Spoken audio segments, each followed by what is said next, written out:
ನಮಸ್ಕಾರ ಎಲ್ರಿಗೂ. ಟೈಮ್ ಬಂದುಬಿಟ್ಟು 12:47. ನಾನು ಇವಾಗ ತಿಪ್ಟೂರಿಗೆ ಹೋಗ್ತಾ ಇದ್ದೀನಿ. ಅಕ್ಷಯ ಕಲ್ಪದಲ್ಲಿ ಹಸು ಫಾರ್ಮಿಂದು ಟ್ರೈನಿಂಗಿಗೆ ಮಾರ್ಚ್ ತಿಂಗಳಲ್ಲಿ ಅಪ್ಲೈ ಮಾಡಿದ್ದೆ. ಇವಾಗ ನನಗೆ ಸ್ಲಾಟ್ ಸಿಕ್ಕಿದೆ. ಇವಾಗ ದಾವಣಗೆರೆಯಿಂದ ರಾತ್ರಿ 2 ಗಂಟೆ ಟ್ರೈನ್ ಇದೆ. ಟ್ರೈನಿಂದ ತಿಪ್ಟೂರಿಗೆ ಹೋಗಿ ತಿಪ್ಟೂರಿಂದ ಮತ್ತೆ ಇನ್ನೂ ಫರ್ದರ್ ಮುಂದೆ ಹೋಗಬೇಕು.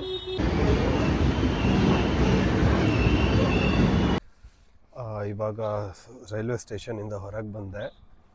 ಈಗ ಬಸ್ ಸ್ಟ್ಯಾಂಡಿಗೆ ಹೋಗಬೇಕು. ಬಸ್ ಸ್ಟ್ಯಾಂಡಿಂದ ಇಲ್ಲೇ ಒಂದು ನಿಯರ್ ಬೈ ಒಂದು ಹಳ್ಳಿ ಇದೆ. ಹಳ್ಳಿಗೆ ಹೋಗಿ ಅಲ್ಲಿಂದ 4 ಕಿಲೋಮೀಟರ್ಸ್ ಅಕ್ಷಯಕಲ್ಪ ಫಾರ್ಮು. ನನಗೂ ಗೊತ್ತಿಲ್ಲ, ಫಸ್ಟ್ ಟೈಮು ಲೊಕೇಶನ್ ಇದೆ. ಇವಾಗ ತಿಪ್ಟೂರು ಬಸ್ ಸ್ಟ್ಯಾಂಡಿಗೆ ಬಂದೆ. ರೈಲ್ವೆ ಸ್ಟೇಷನಿಂದ ವಾಕೇಬಲ್ ಇತ್ತು. ಬಂದು ಇಲ್ಲೇ ಫ್ರೆಶ್ ಆಗಿ ಬ್ರಷ್ ಎಲ್ಲ ಮಾಡಿಕೊಂಡು ಇವಾಗ ಮೆಲ್ಲಾಪುರಗೆ ಹೋಗಬೇಕು. ಇಲ್ಲಿಂದ 14 ಕಿಲೋಮೀಟರ್ಸು ಆಲ್ಮೋಸ್ಟ್ ಆಗುತ್ತೆ. ಅಲ್ಲಿಂದ ಒಂದು 4 ಕಿಲೋಮೀಟರ್ಸು ಅಕ್ಷಯಕಲ್ಪ ಫಾರ್ಮು. ನೋಡೋಣ. ಬಸ್ ಸ್ಟ್ಯಾಂಡ್ ಫುಲ್ ಖಾಲಿ ಇದೆ, ಯಾರೂ ಇಲ್ಲ. ಕೇಳಿ ಮೆಲ್ಲಾಪುರಗೆ ಬಸ್ ಹುಡುಕ್ಬೇಕು. ಇಲ್ಲಿ ಕೇಳಿದೆ ಬಸ್ ಇದೆಯಾ ಅಂತ, ಬಟ್ ಹಾಸನ್ ರೋಡಿಗೆ ಹೋಗೋ ಬಸ್ಗಳೇನು ಬರಬೇಕು ಅಂತ ಹೇಳಿದ್ದಾರೆ. So weight ಮಾಡಬೇಕೀಗ. ವೆಯ್ಟ್ ಮಾಡಿ ಸೀದಾ ಅಕ್ಷಯಕಲ್ಪಗೆ. ಸೊ ಬಸ್ ಸಿಕ್ತು, ಹೋಗುತ್ತಂತೆ. ಚಿಂದೇನಹಳ್ಳಿ ಗಡಿಗೆ ಹೋಗಬೇಕು. ಅಲ್ಲೋಗಿ ಅಲ್ಲಿಂದ ಆಟೋ ಮಾಡ್ಕೊಂಡು ಹೋಗಬೇಕು. ಸೊ ಈಗ ಚಿಂದೇನಹಳ್ಳಿ ಗಡೀಲಿ ಇಳ್ಕೊಂಡಿದ್ದೀವಿ ಬಸ್ಸಿಂದ. ಇಲ್ಲಿ ಲೋಕಲಾಗಿ ಜನರಿಗೆ ವಿಚಾರಿಸ್ತಾ ಇದ್ದೀವಿ. ಸೊ ಇಲ್ಲಿ ಏನು ಪ್ರಾಬ್ಲಮ್ ಅಂದರೆ ಬಸ್ ಇಲ್ಲ. ಇಲ್ಲಿ ರೂಟ್ ಇದೆ. ಇಲ್ಲೇನು ರೋಡ್ ಕಾಣಿಸ್ತಿದೆಯಲ್ಲ ಅದೇ ರೋಡ್ ಸರಿ ಇದ್ದಿದ್ರೆ ಡೈರೆಕ್ಟ್ ಹಾಸನಕ್ಕೆ ಹೋಗೋ ಬಸ್ ಹತ್ತಿದ್ರೆ ವಾಕೇಬಲ್ ಡಿಸ್ಟೆನ್ಸ್ ಆಗೋ ಥರ ಇಳಿಸ್ತಿದ್ರು. ಬಟ್ ರೋಡ್ ಸರಿ ಇಲ್ಲದೆ ಇರೋ ಕಾರಣ ನಾವು ಸ್ವಲ್ಪ ಮುಂದ್ಗಡೆ ಬಂದಿದ್ದೀವಿ ಫಾರ್ಮ್ ದಾಟಿ. ಈಗ ಮತ್ತೆ ಆಟೋ ಮಾಡಿಕೊಂಡು ಅಲ್ಲಿಗೆ ಹೋಗಬೇಕು. ಒಬ್ಬರು ಹೊಸಪೇಟೆಯಿಂದ ಒಬ್ಬರು ಸಿಕ್ಕಿದ್ದಾರೆ ನನಗೆ. ಇಲ್ಲೇ ಬಸ್ಸಲ್ಲೇ ರ್ಯಾಂಡಮ್ ಆಗಿ ಇದೇ ನಮ್ಮ ಟ್ರೈನಿಂಗ್ ಬ್ಯಾಚಲ್ಲಿರೋರೆ ಒಬ್ಬರು ಸಿಕ್ಕರು. ಬ್ರೋ ಹಾಯ್ ಹೇಳಿ. ತಿರುಮಲೇಶ್ ಅಂತ ಹೊಸಪೇಟೆಯಿಂದ ಬಂದಿದ್ದಾರೆ ಅವರು ಟ್ರೈನಿಂಗಿಗೆ, ಫಸ್ಟ್ ಟೈಮ್ ಅಂತೆ ನಂತರನೇ. ಸೊ ಇವಾಗ ಚಿಂದೇನಹಳ್ಳಿ ಗಡಿಯಿಂದ ಅಕ್ಷಯಕಲ್ಪ ಫಾರ್ಮಿಗೆ ಹೋಗ್ತಾ ಇದ್ದೀವಿ. ಇಲ್ಲಿ ಬಸ್ಸಿನ ವ್ಯವಸ್ಥೆ ಏನೂ ಇಲ್ಲ, ಆಟೋನೇ ಮಾಡ್ಕೊಂಡು ಹೋಗಬೇಕು. ಸೊ ನಾವು ಆಟೋ ಮಾಡ್ಕೊಂಡು ಹೋಗ್ತಾ ಇದ್ದೀವಿ. ಅಲ್ಲಿ ರೀಚ್ ಆದಮೇಲೆ ಅಲ್ಲಿಂದ ಲೊಕೇಶನ್ ಏನು ಅಂತ ಎಲ್ಲ ತೋರಿಸ್ತೀವಿ. ರೀಚ್ ಆದ್ವಿ ಅಕ್ಷಯಕಲ್ಪ ಫಾರ್ಮಿಗೆ. This is the entrance. So ಅಕ್ಷಯಕಲ್ಪದೊಳಗೆ ಎಂಟ್ರಿ ಸಿಕ್ತು ನೋಡಿ. ಫುಲ್ ಎಂಟ್ರಿ ಮಾಡಿ ID ಕಾರ್ಡ್ ಎಲ್ಲ ಕೊಡ್ತಾರೆ. ತುಂಬ ಸಿಸ್ಟಮೆಟಿಕ್ ಆಗಿದೆ. 75 ಎಕರ್ಸ್ ಅಂತ ಇದು ಫಾರ್ಮ್ ಇರೋದು. ಇಲ್ಲಿ ನಮ್ಮ ಸ್ಟೇ ಹಿಂದ್ಗಡೆ ನೋಡ್ತಾ ಇದ್ದೀರಾ. ಇಲ್ಲಿ ಮುಂದ್ಗಡೆ ಎಲ್ಲ ತುಂಬ ಚೆನ್ನಾಗಿದೆ. ತೆಂಗು, ಡ್ರ್ಯಾಗನ್ ಫ್ರೂಟ್ ಹಾಕಿದ್ದಾರೆ, ಬಾಳೆ ಹಾಕಿದ್ದಾರೆ, ಏನೇನೋ ಇದ್ದಾವೆ. ನೋಡ್ತೀನಿ ವೀಡಿಯೋ ಮಾಡೋಕ್ಕಾಗುತ್ತಾ ಇಲ್ಲ ಅಂತ. ಎಷ್ಟೆಷ್ಟಾಗುತ್ತೋ ಅಷ್ಟಂತೂ ವೀಡಿಯೋ ನಿಮಗೆ ಪ್ರೊವೈಡ್ ಮಾಡ್ತೀನಿ. ಬಟ್ ತುಂಬ ಚೆನ್ನಾಗಿದೆ. ಅಲ್ಲೊಂದು ಸಣ್ಣ ನರ್ಸರಿ ಇದೆ. ಅಲ್ಲಿ ಡ್ರ್ಯಾಗನ್ ಫ್ರೂಟಿಂದು ಗಿಡ ಇದೆ, ಗಿಡಗಳಿದ್ದಾವೆ. ಚೆನ್ನಾಗಿದೆ ಇಲ್ಲಿ. ಅಕ್ಷಯಕಲ್ಪ ಫಾರ್ಮ್ನ ನೋಡ್ತಾ ಇದ್ದೀನಿ. ಇನ್ನು ಟ್ರೈನಿಂಗ್ ಸ್ಟಾರ್ಟ್ ಆಗೋದು ಲೇಟ್ ಆಗುತ್ತಂತೆ. ಸೊ ರೋಮ್ ಮಾಡ್ತಾ ಇದ್ದೀವಿ ಫುಲ್ಲು. ಇಲ್ಲಿ ನೋಡಿ ಬೆಂಡೆಕಾಯಿ ಬೆಳೆದಿದ್ದಾರೆ. ಇವರಿಲ್ಲಿ ರೇಸ್ ಬೆಡ್ ಮಾಡಿಸಿ ಬೆಂಡೆಕಾಯಿ ಹಾಕಿದ್ದಾರೆ. ಇದರಲ್ಲಿ ಸೊಪ್ಪು ಹಾಕಿದ್ದಾರೆ. ಇವೆರಡರಲ್ಲಿ ಸೊಪ್ಪಿದೆ. ಇಲ್ಲಿ ಕ್ಯಾರೆಟ್ ಇದೆ. ಇಲ್ಲಿ ಅರಿಶಿನ ಇದೆ. ಇಲ್ಲಿ ಡಿಫ್ರೆಂಟ್ ಕ್ರಾಪ್ಸ್ ಹಾಕಿದ್ದಾರೆ. ಬಟ್ ಐ ಥಿಂಕ್ ಇವ್ರ ಮೇನ್ ಕಾನ್ಸಂಟ್ರೇಷನ್ ಇರೋದು ಹಸು ಮತ್ತು ಕೋಳಿ. ಆಮೇಲೆ ಅದರಿಂದ ಬರೋ ಬೈ ಪ್ರಾಡಕ್ಟ್ನ ಯೂಸ್ ಮಾಡಿ ಕೃಷಿ ಮಾಡ್ತಿದ್ದಾರೆ ಅನಿಸುತ್ತೆ. ತುಂಬ ಜಾಗ ಡೆಡಿಕೇಟ್ ಮಾಡಿರೋದು ಹಸು ಮತ್ತು ಕೋಳಿಗೆ. ಅದು ಬಿಟ್ಟರೆ ಈ ಕಡೆ ಸೈಡು ತೋಟಗಳಿದ್ದಾವೆ. ಇನ್ನು ಎಕ್ಸ್ಪ್ಲೋರ್ ಮಾಡ್ತಾ ಇದ್ದೀವಿ.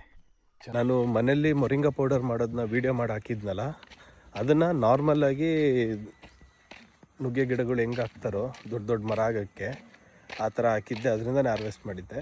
ಬಟ್ ಇಲ್ಲಿ ಹೈ ಡೆನ್ಸಿಟಿ ಮೊರಿಂಗಾ ಫಾರ್ಮಿಂಗ್ ಮಾಡಿದ್ದಾರೆ.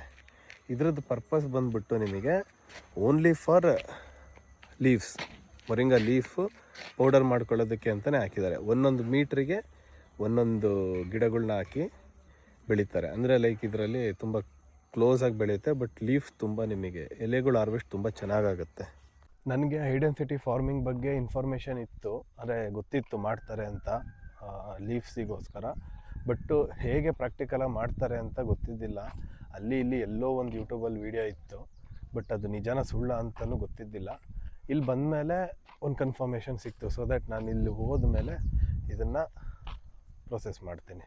ಲೈಕ್ ಈ ಥರ ಒಂದು ಸಣ್ಣ ಬ್ಯಾಚ್ ಹಾಕಿ ಮೊರಿಂಗಾ ಪೌಡರಿಗೋಸ್ಕರ ಅಂತಲೇ ಬೆಳಿತೀನಿ. ತಿಂಡಿ ರೆಡಿಯಾಗಿದೆ.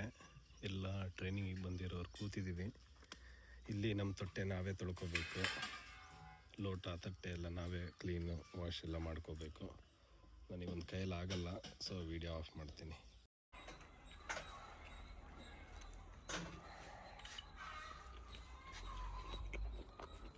ತಿಂಡಿ ಆಯಿತು, ಅಲ್ಲೇ ತಿಂಡಿ ಆಗ್ತಿದೆ. ಕ್ಯಾಂಟೀನ್ ಅಂತದು ಚೆನ್ನಾಗಿತ್ತು.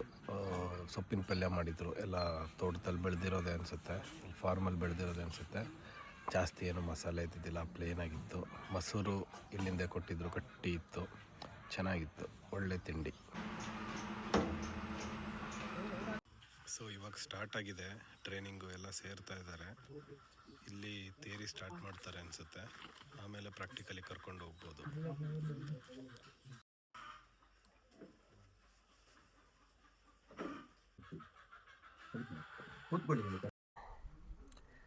ಕ್ಲಾಸ್ ಈಗ ಜಸ್ಟ್ ಬ್ರೇಕ್ ಕೊಟ್ಟರು, ಇಲ್ಲೇ ಕ್ಲಾಸ್ ತೊಗೊಂಡಿದ್ರು.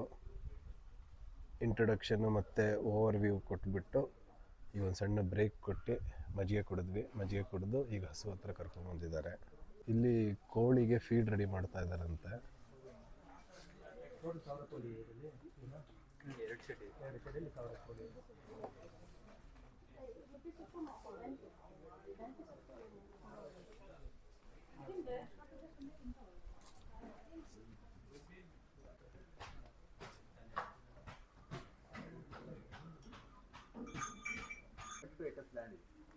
ಈ 72 ಏಕರ್ಸ್ ಲ್ಯಾಂಡನ್ನು ಹಿಂಗೆ ಯುಟಿಲೈಸ್ ಮಾಡ್ಬೋದು ಅಂತ ಒಂದಷ್ಟು ಮಾಡಲ್ ಮಾಡಿದ್ವಿ. ಅಂದರೆ 3 ಏಕರ್ಸ್ ಮಾಡಲು, 5 ಏಕರ್ಸ್ ಮಾಡಲು, 10 ಏಕರ್ಸ್ ಮಾಡಲು ಅಂತ ಮಾಡಿದ್ವಿ. ಏನು 3 ಏಕರ್ಸ್ ಮಾಡಲ್ ಅಂದರೆ, ಒಬ್ಬ ರೈತನಿಗೆ ಒಂದು 3 ಎಕರೆ ಜಮೀನಿದೆ ಅಂತಂದರೆ, 3 ಎಕರೆನಲ್ಲಿ ಡೈರಿ ಫಾರ್ಮ್ ಹೆಂಗಿರಬೇಕು, ಪೌಲ್ಟ್ರಿ ಹೆಂಗಿರಬೇಕು, ತರಕಾರಿ ಹೇಗೆ ಬೆಳ್ಕೋಬೇಕು, ಅವ್ರ ಮನೆ ಹೆಂಗಿರಬೇಕು, ಬಾರ್ಡರ್ ಹೇಗೆ ಬೆಳ್ಕೋಬೇಕು, ಬಯೋಗ್ಯಾಸು, ಬಯೋಡೈಜೆಷನ್ ಇಷ್ಟೆಲ್ಲ ಕೂಡ ಪ್ಲಾನ್ ರೆಡಿ ಮಾಡಿ. ಅದೇ ಥರ 5 ಏಕರ್ಸ್ ಮಾಡಲ್. ಅದರಲ್ಲಿ ಈ 5 ಏಕರ್ಸ್ ಮಾಡಲ್ ಒಂದು 5 ಏಕರ್ಸ್ ಮಾಡಿದ್ರೆ ಡೈರಿ ಹೆಂಗಿರಬೇಕು, ರೈತನ ಮನೆ ಹೆಂಗಿರಬೇಕು, ತರಕಾರಿ ಹೇಗೆ ಬೆಳ್ಕೋಬೇಕು, ಪೌಲ್ಟ್ರಿ ಹೇಗೆ ಮಾಡ್ಕೋಬೇಕು, ಮೇವು ಹೇಗೆ ಬೆಳ್ಕೋಬೇಕು, ಬಯೋಗ್ಯಾಸು, ಬಯೋಡೈಜೆಸ್ಟು, ಗೊಬ್ಬರ ಮತ್ತು ಟ್ರೀ ಪ್ಲಾಂಟೇಷನ್ ಯಾವ ಥರ ಮಾಡ್ಕೋಬೇಕು ಅಂತ ಪ್ಲಾನರ್ ಇದೆ. ಅದೇ ಥರದ ಬ್ಯಾಕ್ ಸೈಡ್ 10 ಏಕರ್ಸ್ ಮಾಡಿ.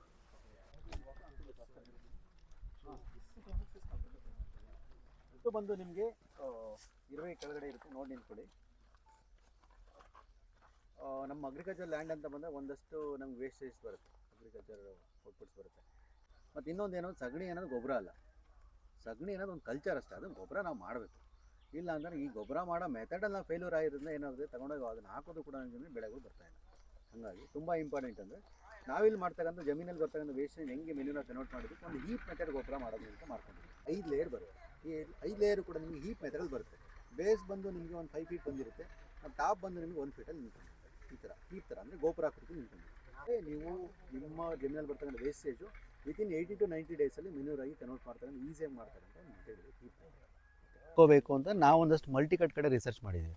ಈಗ ಹಸು ಸಾಕೋ ರೈತ ಕಾಮನ್ನಾಗಿ ಬೆಳೀತಕ್ಕಂಥದ್ದು ಮೈಜು ಮತ್ತು ಮೆಕ್ಕೆಜೋಳ ಬೆಳೀತಾರೆ. ಮೆಕ್ಕೆಜೋಳ ಬೇಡ ಅಂತ, ಯಾಕೆಂದರೆ ಮೆಕ್ಕೆಜೋಳ ನಿಮಗೆ ಮಲ್ಟಿಕಟ್ ಅಲ್ಲ, ಒಂದ್ಸಲಿ ಹಾರ್ವೆಸ್ಟ್ ಮಾಡಿದ್ರೆ ಮತ್ತೆ ಬರೋದಿಲ್ಲ. ಅದಕ್ಕೋಸ್ಕರ ನಾವು ಒಂದಷ್ಟು ಮಲ್ಟಿಕಟ್, ಇವೆಲ್ಲವೂ ಕೂಡ ನೇಪಿಯರ್ ಜಾತಿದು. ನೇಪಿಯರಲ್ಲೂ ಕೂಡ ನಿಮಗೆ ತುಂಬ ವೆರೈಟೀಸ್ ಬರುತ್ತೆ, ಒಂದು 25-30 ವೆರೈಟೀಸ್ ಬರುತ್ತೆ. ಎಲ್ಲ ನೇಪಿಯರು ಬಳಸೋಕ್ಕೆ ಬರಲ್ಲ. ಹಾಕೋಬೇಕು ಅಂತ ನಾವು ಒಂದಷ್ಟು ಮಲ್ಟಿಕಟ್ ಕಡೆ ರಿಸರ್ಚ್ ಮಾಡಿದ್ದೀವಿ. ಈಗ ಹಸು ಸಾಕೋ ರೈತ ಕಾಮನ್ನಾಗಿ ಬೆಳೀತಕ್ಕಂಥದ್ದು ಮೈಜು ಮತ್ತು ಮೆಕ್ಕೆಜೋಳ ಬೆಳೀತಾರೆ.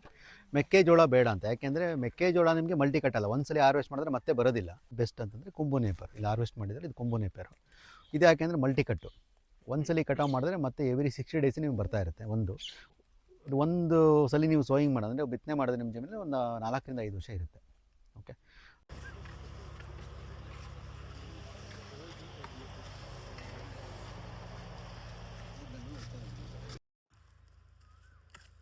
ಆಲ್ಮೋಸ್ಟ್ ಬೆಳಗ್ಗಿಂದ ಕಂಟಿನ್ಯೂ ಕ್ಲಾಸಸ್ ಆಗ್ತಾಯಿದೆ.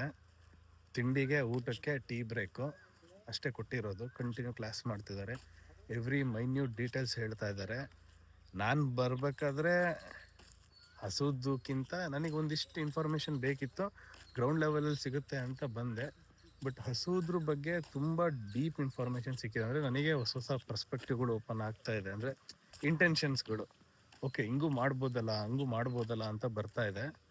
ಆ್ಯಂಡ್ ನನಗೊಂದಿಷ್ಟು ಇನ್ಫಾರ್ಮೇಷನ್ ಬೇಕಿತ್ತು, ಎಲ್ಲೂ ಸಿಕ್ಕಿದ್ದಿಲ್ಲ.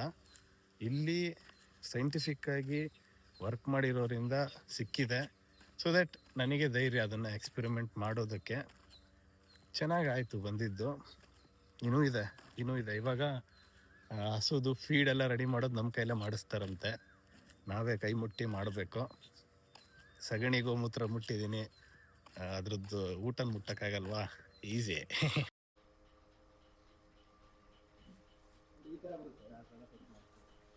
ಇದು ಡಿ ಆಯಿಲ್ ರೈಸ್ ಬ್ರಾನ್ ಇದೆ, ಎಣ್ಣೆ ತೆಗೆದಿರ್ತಕ್ಕಂಥ ಪಾಲಿಶ್ ತಗೊಳ ಅಥವಾ ಕ್ಯಾಶ್ ತಗೊಳ್ಳೋದಿಲ್ಲ. ಇದು ನಿಮಗೆ ಕಾಸ್ಟ್ ಕಡಿಮೆ ಆಗುತ್ತೆ, ಸುಕ್ರೋಸ್ ಚೆನ್ನಾಗಿರುತ್ತೆ, ನಿಮಗೆ ಪರ್ಮೆಂಟ್ ಮಾಡುತ್ತೆ. ಜೊತೆ ಮಿಕ್ಸ್ ಮಾಡಿ ಹಾಕ್ತಿದ್ದೀವಿ. ಎಷ್ಟು ಪರ್ಸೆಂಟ್ ಅಂತ ಆಲ್ರೆಡಿ ಹೇಳಿದ್ದೀನಿ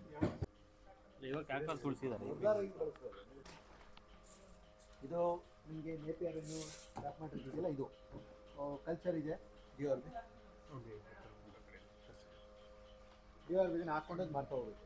ಓಕೆ, ಇದು ಪ್ರತಿ ಲೇಯರು ನಾವು ಒಂದು ಸ್ವಲ್ಪ ಹಾಕಬೇಕು, ಮಾಡಿ ಕುಡಿಬೇಕು, ಮತ್ತೆ ಡಿಯೋರ್ಗೆ ಹಾಕಬೇಕು, ಸ್ಪ್ರೇ ಮಾಡಬೇಕು, ಪ್ರೋಸೆಸ್ ಮಾಡ್ತಾ ಹೋಗೋದು, ಹಂಗೆ ಮಾಡ್ತಾ ಹೋಗೋದು. ಜಾಸ್ತಿ ಬಂದರೆ ಕಲ್ಚರ್ ಅಂದರೆ ಅದು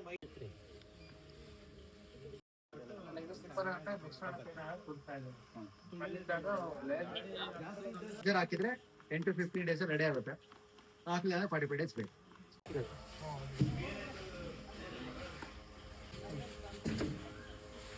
ಸೊ ಈಗ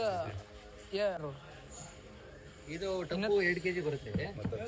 10 kg ಇರ್ಬೇಕು ಸರ್.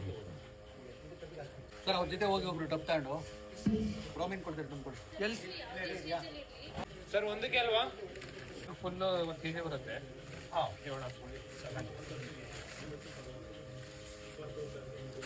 ಕಬ್ಬಿಗೆ ನಮ್ಗೆ ಹಿಂಗೆ ಬೇಕು ಅಂತ ನಾವು ಆರ್ಡರ್ ಕೊಟ್ಟಿರ್ತೀವಿ, ಅದು ರೀತಿ ಅಲ್ಲ ನಿಮಗೆಲ್ಲಿ ತೊಗೋಬೋದಾ ನಾವು? ಅಂದರೆ ನಮ್ಮ ಕಂಪ್ನಿ ಫಾರ್ಮಸಿ ನಾವು ಸಪ್ಲೈ ಕೊಡ್ತಾ ಇದ್ದೀವಿ. ನಮ್ಮಲ್ಲಿ ಏನಾದ್ರು ಎಕ್ಸಸ್ ಇತ್ತು ಅಂದರೆ ಮಾತ್ರ ಬೇರೆ ಫಸ್ಟ್ ಒಂದು ಕಡೆ ಸುಟ್ಕೊಳ್ಳಿ ಹೇಳ್ತೀನಿ. ಪೂರಿ ಸುರಿ ಹೇಳ್ತೀನಿ, ಒಂದೇ ಸರಿ ಸುರಿ. ಈಗ ಎಲ್ಲ ಕಡೆ ನೀಟಾಗಿ ಅನ್ಸ್ಬೇಕು. ಬೇರೆ ಕೈ ಹಾಕಿ ಸರ್. ಇದರೊಂದು 2-3 ವೆರೈಟಿ ಇದೆ ಅಂತಲ್ಲ. ಅವ್ರು ಯಾರ ಹತ್ರ ಹಾಲು ತಗೊಳ್ತಾರೆ ಅವ್ರು ಕೊಡ್ತಾರೆ. ಸರ್ ನೀವು ಇದನ್ನ ಎಲ್ಲಿ ಮಾಡಿಸ್ತೀರಿ ಸರ್? ಯಾವ ಟೆಸ್ಟ್ ಮಾಡ್ಕೊಂತೀವಿ, ನಿಮಗೆ ಇಂಡಸ್ಟ್ರಿ ಕೊಟ್ಬಿಟ್ಟು ಅದನ್ನು ಮಿಕ್ಸ್ ಮಾಡಿ ಪ್ರೊಪೋರ್ಷನ್ ಕೊಟ್ಟು ಮಾಡ್ತೀವಿ. ಯಾವ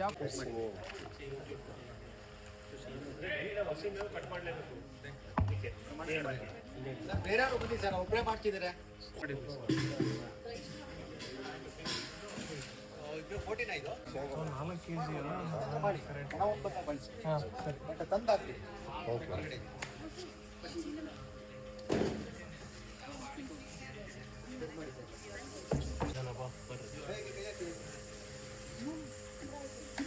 ಸ್ವಲ್ಪ ನಿಧಾನ, ಸ್ವಲ್ಪನೇ ಐತ್ರಿ. ನೀಟಾಗಿ ಮಿಕ್ಸ್ ಆಗಬೇಕು. ಹಸುಗಳಿಗೆ ಯಾವುದು ಸಪ್ರೇಟ್ ಸಿಗಬಾರ್ದು. ಬೇಡ, ಅವ್ರು ಫೀಡ್ ಮಾಡ್ತಾರೆ, ಫೀಡ್ ಮಾಡಿದ್ದಾರೆ. ಫೀಡ್ ಅವ್ರು ಯಾವ್ದು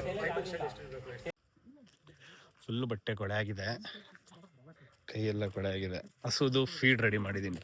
ಒಂದು ಹಸುದು ಫೀಡ್ನ ರೆಡಿ ಮಾಡಿದ್ವಿ. ಇವಾಗ ಕೈ ಹಾಕಿ ಕಲಸಿ ಕಿಲ್ಸಿ ಕ್ರೇಜಿ. ಮುಗೀತು ಇವತ್ತಿಂದೆಲ್ಲ. ಆಲ್ಮೋಸ್ಟ್ ಒಂದು 6:30 ತನಕ ಮಾಡಿದ್ರು. ಇವಾಗ 7:30. ಫಾರ್ಮಲ್ ಇದ್ದೀವಿ. ಟೆಂಟ್ ಇದೆ, ಟೆಂಟ್ ಕೊಟ್ಟಿದ್ದಾರೆ ಎಲ್ಲ ನಮಗೆ. ತುಂಬ ಬ್ಯೂಟಿಫುಲ್ ಆಗಿದೆ. ಇವತ್ತು ಒಳ್ಳೆ ಎಕ್ಸ್ಪೀರಿಯೆನ್ಸ್ ಆಯಿತು. ನಾಳೆನೂ ಇದೆ, ನಾಳೆ ಡಾಕ್ಟ್ರೆಲ್ಲ ಬರ್ತಾರಂತೆ. ಮಿಲ್ಕಿಂಗು, ತರಕಾರಿ, ಗೊಬ್ಬರದ್ದು ಎಲ್ಲ ತೋರಿಸ್ತಾರೆ. ತುಂಬ ಚೆನ್ನಾಗಿದೆ. ಇವತ್ತು ಹಸುಗಳದ ಬಗ್ಗೆ ಮತ್ತು ಫೀಡು, ಬ್ರೀಡಿಂಗು ಅದ್ರ ಬಗ್ಗೆ ಮತ್ತು ಸಣ್ಣ ಸಣ್ಣ ಮರಿಗಳ್ನ ಹೇಗೆ ಸಾಕೋದು ಅನ್ನೋದ್ರ ಬಗ್ಗೆ ಎಲ್ಲ ತೋರಿಸಿದ್ರು. ತುಂಬ ಚೆನ್ನಾಗಿತ್ತು. ನಾಳೆ ಇನ್ನೂ ಫರ್ದರ್ ಇನ್ಫಾರ್ಮೇಷನ್, ಮಿಲ್ಕಿಂಗ್ ಆಗಲಿ ಡಾಕ್ಟ್ರದ್ದಾಗಲಿ ಎಲ್ಲ ತೋರಿಸ್ತಾರೆ. ಅಕ್ಷಯಕಲ್ಪದಲ್ಲಿ ಈ ಥರ ಸ್ಟೇ ನಮ್ಮದು. Good night.